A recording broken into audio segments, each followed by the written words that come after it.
తెలుగు రాష్ట్రాల్లో అతిపెద్ద lift manufacturer lifts ట్రై.com dealership కూడా ఇవ్వబడును. నమస్కారం అలగారి రవీంద్రనాథ్ గారు. నమస్తే అండి శ్రీ గారు.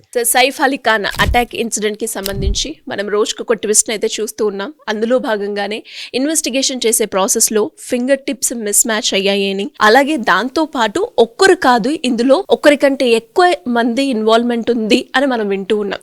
దీనికి సంబంధించిన అప్డేట్స్ ఏంటి సార్? సైఫ్ అలీ ఖాన్ గారి ఇష్యూ సంబంధించి ఏదైతే ఉందో రోజుకు ఒక కొత్త అప్డేట్ అయితే వస్తుంది. అవును, మనం కొన్ని వీడియోస్ కూడా చేసాం ఆల్రెడీ. మనం ఏదైతే ముందు డౌట్ పడుతూ వస్తున్నామో దీనికి సంబంధించి రకరకాల స్పెక్యులేషన్స్, రకరకాల డౌట్స్ ఏదైతే మనం మాట్లాడడం జరిగిందో దీనికి కంటిన్యూస్గా ఇది ఒక డైలీ సీరియల్ లాగా అయిపోయింది. చివరికి పబ్లిక్ని ముంబై పోలీసులు ఏమైనా పిచ్చోళ్ళు చేస్తున్నారా అన్నట్టుగా తయారైంది పరిస్థితి. ఎందుకంటే ఎవరైతే వీళ్ళు ఐడెంటిఫై చేసినటువంటి ఒక నిందితుడిగా అనుమానిస్తున్నటువంటి వ్యక్తి ఎవరైతే ఉన్నారో మహమ్మద్ అష్రఫుల్ అహ్మద్ అని, ఇతను బంగ్లాదేశ్ జాతీయుడు అని చెప్తున్నటువంటి వీళ్ళందరూ కూడా ఈ రీసెంట్గా నిర్ణయం జరిగిందంటే మొత్తం 19 సెట్లు ఫింగర్ ప్రింట్స్ తీసుకున్నారు. ఆ ఎక్కడైతే సంఘటనా స్థలం జరిగిందో సైఫ్ అలీ ఖాన్ గారి ఇంట్లో ఆ సెట్స్తో వీళ్ళని కంపేర్ చేసినప్పుడు అందులో 11 నుంచి 12 సెట్ల వరకు అసలు ఎక్కడ కూడా మిస్ మ్యాచ్, అంటే ఎక్కడ కూడా మ్యాచ్ అవ్వలేదట వాళ్ళ ఫింగర్ ప్రింట్స్. అంటే వీళ్ళు పట్టుకుని ఇప్పటికే ముగ్గురిని పట్టుకున్నారు. అందులో ఇద్దరిని ఐడెంటిఫై చేసి వీళ్ళు కాదని చెప్పి పంపించేశారు. చిట్ట చివరిగా థర్డ్ పర్సన్ పట్టుకున్నారు. ఈ థర్డ్ పర్సన్ని ఐడెంటిఫై చేసిన తర్వాత కూడా ప్రధాన డౌట్ ఏంటంటే ఎవరైతే వీళ్ళు ఫుటేజ్ రిలీజ్ చేశారో సీసీటీవీ ఫుటేజ్, ఆ సీసీటీవీ ఫుటేజ్లో ఉన్న వ్యక్తి ఇప్పుడు ఐడెంటిఫై చేసిన వ్యక్తి ఇద్దరు ఒకటి కాదని చెప్పి ఆల్రెడీ మాట్లాడుతున్నారు. సరే, అది పక్కన పెడదాం కాసేపు. ఇప్పుడు రీసెంట్గా వచ్చిన అప్డేట్ ఏంటంటే ఏదైతే వేలి ముద్రలు ఉన్నాయో ఆ వేలి ముద్రలు ఫింగర్ ప్రింట్స్ అంటాం, ఆ ఫింగర్ ప్రింట్స్ని ఫోరెన్సిక్ వాళ్ళు తీసుకొని ఆ ఫింగర్ ప్రింట్స్ ఏవైతే ఉన్నాయో రీసెంట్గా ఇప్పుడు మనకి రీసెంట్గా వచ్చిన అప్డేట్ ఏంటంటే అందులో వీళ్ళు మొత్తం 19 సెట్లు తీసుకున్నారు. ఆ 19 సెట్లో కూడా 12 సెట్ల పైబడి ఎక్కడ కూడా మ్యాచ్ అవ్వలేదు అని సిస్టమ్ జనరేటెడ్గా ఉన్నటువంటి ఆ సిస్టమ్ చెప్పిందని మనకు కొంత ఇన్ఫర్మేషన్ కూడా బయటకు వస్తుంది. అయితే ఇప్పుడు ఈ పట్టుకున్న పర్సన్ కూడా ఇతను ఇప్పుడు అవునా కాదా అని డౌట్ రైజ్ అవుతుంది. దీనికి తగ్గట్టుగా ఇంకొక ప్రశ్న ఏంటంటే ఏదైతే ఆ ఇన్సిడెంట్ జరిగిందో ఆ రోజు సైఫ్ అలీ ఖాన్ గారి యొక్క ఒంటి మీద బ్లడ్ మరకలు, ఏవైతే రక్తపు మరకలు ఉన్నాయో ఆ రక్తపు మరకలు షర్టు ప్యాంట్స్ కూడా రీసెంట్గా పోలీసులు స్వాధీనం చేసుకున్నారు. ఆ స్వాధీనం చేసుకున్నప్పుడు ఆ రక్తపు మరకలు ఫోరెన్సిక్ ల్యాబొరేటరీ పంపించినప్పుడు తెలిసిన కొత్త విషయం ఏంటంటే అందులో ఒక వ్యక్తి కాకుండా ఒక వ్యక్తి కన్నా ఎక్కువ మంది వ్యక్తులు కూడా ఇందులో పార్టిసిపేట్ చేశారు అన్నటువంటి అనుమానం కూడా ఇందులో లభిస్తుంది. అతను యాక్చువల్గా కాల్స్ లిస్ట్ చూసేటప్పటికి జహాంగీర్ అనే పేరు తెలుస్తుంది. కాల్స్ లిస్ట్ చూసేటప్పటికి అంటే ఈ జహాంగీర్ ఎవరు? ఇప్పుడు సైఫ్ అలీ ఖాన్ యొక్క అబ్బాయి ఉన్నాడు జహాంగీర్, అతను కాదు జహాంగీర్, ఇతను ఇంకొక జహాంగీర్ అలీ ఖాన్. ఈ జహాంగీర్ అలీ ఖాన్ అన్నటువంటి పర్సన్ ఇందులో పార్టిసిపేట్ చేశాడు. ఈ యొక్క అష్రఫుల్ అహ్మద్తో పాటు అతను కూడా పార్టిసిపేట్ చేశారని చెప్పి కాల్స్ లిస్ట్లో ఇంకొక పేరు కూడా బయటకు రావడం జరిగింది.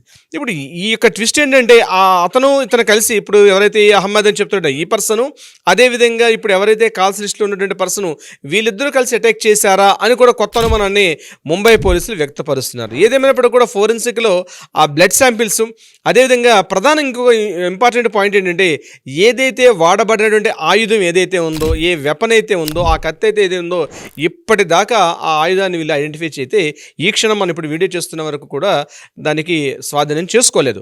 దీనికి సంబంధించి పోలీసులు ఆల్రెడీ కోర్టు ముందు ప్రవేశపెట్టినప్పుడు కోర్టులో రిమాండ్ అతనికి జనవరి 29 వరకు కంటిన్యూషన్ చేశారు. అయితే పోలీసులు చెప్పింది ఏంటంటే మా ఇంటరాగేషన్లో ఇతను పూర్తిగా మమ్మల్ని సహకరించడం లేదు, మమ్మల్ని ఇతను కోఆపరేట్ చేయట్లేదని చెప్పి కోర్టు ముందు పోలీసులు కూడా వ్యక్తపరచడం జరిగింది. అంటే ఏదైతే పొద్దున ఆయుధం వాడారు ఇప్పటిదాకా ఆ యొక్క షార్ప్ ఎడ్జ్ ఉన్నటువంటి ఆ యొక్క నైఫ్ అన్నది ఈ క్షణం దాకా వాళ్ళు హ్యాండ్ ఓవర్ చేసుకోకపోవడం, రెండవది కోర్టులో ఇతను మాకు సపోర్ట్ చేయట్లేదని చెప్పడం, ఇంకొకటి ఏంటంటే బ్లడ్ శాంపిల్స్ చూస్తున్నప్పుడు రక్త పరీక్షలు నమూనా చూసినప్పటికీ ఇతను కాకుండా ఇంకొక వ్యక్తి ఎవరైనా పార్టిసిపేట్ చేశారన్నటువంటి అనుమానం రావడం కూడా జరుగుతుంది. అంటే ప్రతి క్షణం కూడా ప్రతిదీ కూడా అనుమానంగా ఉంటుంది వీళ్ళు చేసిన దాంట్లో.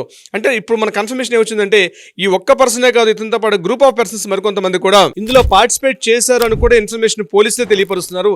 దాని మీద సంబంధించిన ఇన్ఫర్మేషన్ కూడా పూర్తిగా కూపీలాగుతున్నారు. అసలు కేవలం ₹1 కోటి అమౌంట్ కోసం అని చెప్పి ఒక సెలబ్రిటీ ఇలాంటి వ్యక్తి ఇంటికి ఎందుకు వెళ్తాడు? ఒక కామన్ మ్యాన్, ఒక మామూలు అగంతకుడు ఎందుకు వెళ్తాడు? ఆ ₹1 అది కూడా ఫస్ట్ ఫ్లోర్ కూడా కాదు, ఎక్కడో 11th ఫ్లోర్లో పూర్తి కట్టుదిట్టు ఉన్నటువంటి ఇటువంటి ప్రదేశంలో ఒక వ్యక్తి వచ్చి దీన్ని పూర్తిగా ఇట్లా చేశాడని చెప్తే నమ్మశక్యంగా మీడియాలో వస్తున్న వార్తా కథనం ఎక్కడ కూడా నమ్మశక్యంగా అయితే మనకి ఎక్కడ అనిపించట్లేదు. ముంబై యొక్క పోలీసుల యొక్క ప్రవర్తన ఏదైతే ఉందో ప్రతిక్షణం కూడా అనుమానాస్పదంగా అయితే ఉంది. ఇంకొక ఇంపార్టెంట్ పాయింట్ నేను మీకు చెప్పే ప్రయత్నం చేస్తానండి. ఈ బంగ్లాదేశ్ జాతీయుడు ఎవరైతే ఉన్నారో ఇతను వీళ్ళ ఫాదర్ కూడా చెప్తూ పోలీసులు చేసినట్టు ఆ పర్సన్ మా అబ్బాయి ఇద్దరు ఒకటి కాదు, పోలీసులు కావాలని చెప్పి ఇందులో ఇరికించారు మా వాడు already is very clean chit. మా అబ్బాయి రీసెంట్గా కలకత్తా వెస్ట్ బెంగాల్ ఎప్పుడైతే మాకు బెంగాల్ వచ్చి రాజకీయ పరిస్థితులు కాస్త ఇబ్బందులు అయ్యి మా ఇల్లు గడవలేని పరిస్థితి ఉన్నప్పుడు మా అబ్బాయి వెస్ట్ బెంగాల్ వెళ్ళడం జరిగింది. వెస్ట్ బెంగాల్లో ఒక హోటల్లో జాబ్ చేస్తున్నాడు. కానీ అంతకన్నా ఎక్కువ శాలరీ వస్తున్న ఉద్దేశంతో ముంబై రావడం జరిగింది. ముంబైలో ఆ బాంద్రా ప్రాంతంలో ఉండడం జరిగింది. ఆయన వేరే హోటల్లో పనిచేస్తున్నాడు. అక్కడ తను చేసిన పనికి మెచ్చి కూడా ఆ మేనేజ్మెంట్ కూడా రీసెంట్గా ఒక రివార్డ్ ఇచ్చారు. మా వాడు దీనికి సంబంధం లేని వ్యక్తి అని చెప్పి కూడా చెప్పడం జరుగుతుంది. అంటే ఈ వార్తా కథనాలు మాట్లాడుతున్నప్పుడు సందర్భంలో కరీనా కపూర్ యొక్క పాత్ర ఏది ఎంతవరకు ఉంటుంది, కరీనా కపూర్ గారి యొక్క పాత్ర కూడా కొంత సస్పెక్ట్ చేస్తూ మీడియాలో ఒక్కసారి ఉవ్వెత్తున వార్తా కథనాలు పెరిగినప్పుడు దీన్ని కౌంటర్ పాయింట్ చేస్తూ ట్వింకిల్ కన్నా యాక్టర్ ఆవిడ కూడా ఒక ట్వీట్ చేశారు. అసలు ఇటువంటి పరిస్థితుల్లో ఒక ఫ్యామిలీకి ఒక ఫ్యామిలీని పాయింట్అవుట్ చేస్తూ, ముఖ్యంగా కరీనా కపూర్ని పాయింట్అవుట్ చేస్తూ ఇట్లాంటి వార్తా కథనాలు రావడం కరెక్ట్ అయిన విషయం కాదు. నేను కరీనా కపూర్ని నేను సపోర్ట్ చేస్తున్నాను, ఆవిడ ఇలా చేసి ఉండదని చెప్పి ట్వింకిల్ కన్నా కూడా మాట్లాడడం జరుగుతుంది. దీని మీద బాలీవుడ్లో ఉన్నటువంటి మిగిలిన సినిమా యాక్టర్లు ఎవరు కూడా దీన్ని ఎవరు పట్టించుకోలేదు. అంటే ఇది కేవలం వాళ్ళ ఫ్యామిలీకి సంబంధించిన ఇష్యూస్ తప్పించి ఇది ఇండస్ట్రీకి సంబంధించింది కాదంటే చాలా వరకు దూరంగా ఉన్నారు బాలీవుడ్ ఇండస్ట్రీ మొత్తంలో చాలా పెద్దలందరూ కూడా. అయినప్పటికీ కూడా ట్వింకిల్ కన్నా గారి యొక్క ట్వీట్ ఏదైతే మార్నింగ్ చేశారో దీని మీద కొంత చర్చనీయాంశం అవుతుంది. ఎందుకంటే ఇప్పుడే రెస్పాండ్ అవుతున్నారు. అంటే కరీనా కపూర్ని సపోర్ట్ చేస్తూ ట్వింకిల్ కన్నా గారు మాట్లాడంటే అది కూడా వార్తా కథనాలు బాగా వచ్చేసాయి పూర్తిగా. ముఖ్యంగా కరీనా కపూర్ యొక్క పాత్ర ఇందులో ఉంటుంది. ఎందుకంటే ఆవిడ ఆ క్షణంలో లేదు, అక్కడ ఉందని, ఏదైతే సంఘటన జరిగిందో ఆ సంఘటన జరిగిన ప్రదేశంలో ఉన్నారని చెప్పి, ఆ సంఘటన ప్రదేశంలో ఆవిడ లేరని చెప్తూ, ఇది కాకుండా ప్రాపర్టీ నిమిత్తం అని చెప్తే రకరకాల స్పెక్యులేషన్స్కి ఆవిడ గురయ్యారు కరీనా కపూర్ గారు. ఏదేమైనప్పటికీ కూడా ఫైనల్గా మనం చెప్పేది ఏంటంటే ఎవరైతే ఈ నిందితుడిని పట్టుకున్నాడో మిస్ మ్యాచ్ అవ్వడం, అదేవిధంగా అతను కంటిన్యూగా నేను కాదు, నన్ను ఇందులో ఫ్రేమింగ్ చేశారు, దీనికి సంబంధించిన కేసులో నన్ను ఇరికించారని చెప్పి అతను చెప్తూ మాట్లాడడం, అంటే ముంబై పోలీసులు ఏమైనా అత్యుత్సాహంతో ఈ కేసుని ఏదైనా క్లోజ్ చేద్దాం ఉద్దేశంతో ఎవరో ఒక అనామకుడిని పట్టుకొచ్చి ఇందులో ఇరికించే ప్రయత్నం చేస్తున్నారని చెప్పి చాలా వరకు నేషనల్ మీడియా నుంచి, ముఖ్యంగా మరాఠా మీడియా కూడా మొత్తం చెప్తున్నారంటే ఇందులో ముంబై పోలీసులకు అత్యుత్సాహంతో ఈ కేసును తొందరగా ముగించేద్దామని చూస్తున్నారు.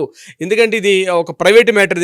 ఇది ప్రైవేట్ మ్యాటర్లోనే సైఫ్ అలీ ఖాన్ గారు వాళ్ళ ఫ్యామిలీ ఇష్యూలో తెలియనటువంటి ఏదో సంఘటన జరిగింది, ఏదో తెలియనటువంటి ఒక గ్యాప్ అక్కడ ఉంది. ఆ గ్యాప్ అని మాత్రం అది ఇప్పటికి కూడా ముంబై పోలీసులు రకరకాల ప్రయత్నాలతో దాన్ని ఏదో కప్పిపెట్టే ప్రయత్నం చేస్తున్నారు తప్పించి అసలు విషయాలు వెలుగులోకి రానివ్వకుండా దాన్ని క్లోజ్ చేస్తున్న విషయం నిన్న అతను నిందితుడు కోర్టులో మాట్లాడినప్పుడు ఆ మాటల్లో మనకు వ్యక్తం అవుతుంది. సిరి గారు ట్రూ సార్. అండ్ మీరు చెప్తున్నట్టు రకరకాల స్పెక్యులేషన్స్ అండ్ రోజుకు ఒక ట్విస్ట్ అయితే మనం ఈ కేసులో చూస్తూ ఉన్నాం. అండ్ దీనికి సంబంధించి ఇంకా లేటెస్ట్ అప్డేట్స్ ఏ వచ్చినా కూడా మనం వీడియో చేసే ప్రయత్నం చేద్దాం. Thank you sir. Thank you so much. Thank you so much అండి సిరి గారు. Thank you so much.